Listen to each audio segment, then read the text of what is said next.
அடுத்ததாக விரைவுச் செய்திகளை பார்க்கலாம். தர்மபுரியில் பெண் ஒருவருக்கு சிசுவின் பாலினத்தை கண்டுபிடித்து வயிற்றிலேயே அளித்த கும்பல் போலீசாரிடம் சிக்கியுள்ளது. கிருஷ்ணகிரி மாவட்டம் காவிரிப்பட்டினத்தை சேர்ந்த வனஜா என்பவருக்கு 2 பெண் குழந்தைகள் உள்ள நிலையில் மீண்டும் கருவுற்றார்.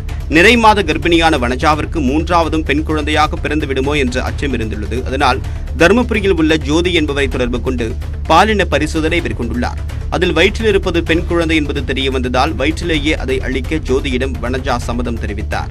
அதன் பேரில் வனஜாவிற்கு கருக்கலைப்பு செய்த போலி மருத்துவ கும்பல் குழந்தையை வெளியே எடுக்க முடியாததால் அப்படியே விட்டுவிட்டு வனஜாவை ஊருக்கு அனுப்பி வைத்துள்ளது.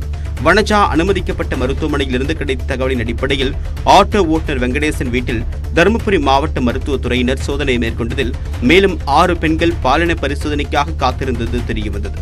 இதைத் தொடர்ந்து போலி மருத்துவர்கள், இடைத்தரகர்கள் என்று 7 பேரை போலீசார் கைது செய்தனர்.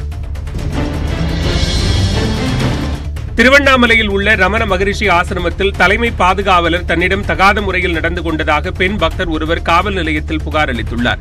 கிரிவலப்பாதையில் அமைந்துள்ள ரமண மகரிஷி ஆசிரமத்திற்கு வெளிநாட்டு பயணிகள் உட்பட ஆயிரக்கணக்கான பக்தர்கள் தினமும் வந்து செல்கின்றனர்.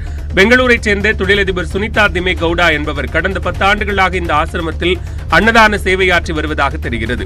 இந்நிலையில் இவர் சில நாட்களுக்கு முன்பு பூணூல் அணியாத சமையல்காரர்களை அன்னதானம் சமைக்க ஆசிரமத்திற்கு அழைத்து வந்ததாக தெரிகிறது.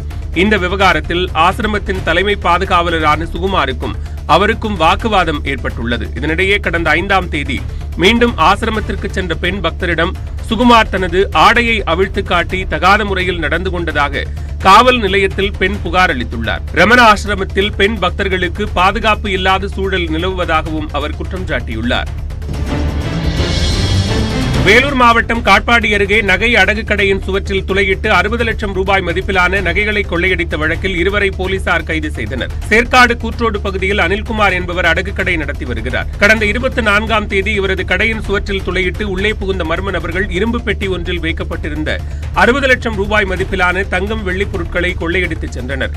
இது தொடர்பாக வழக்கு பதிவு செய்து கொள்ளையர்களை தேடி வந்த தனிப்படை போலீசார் கள்ளக்குறிச்சியில் வைத்து முருகன், பிரபாகரன் ஆகியோரை கைது செய்துள்ளனர். அவர்களுடன் சேர்ந்து கொள்ளை சம்பவத்தில் ஈடுபட்ட மேலும் 3 பேரை போலீசார் தேடி வருகின்றனர்.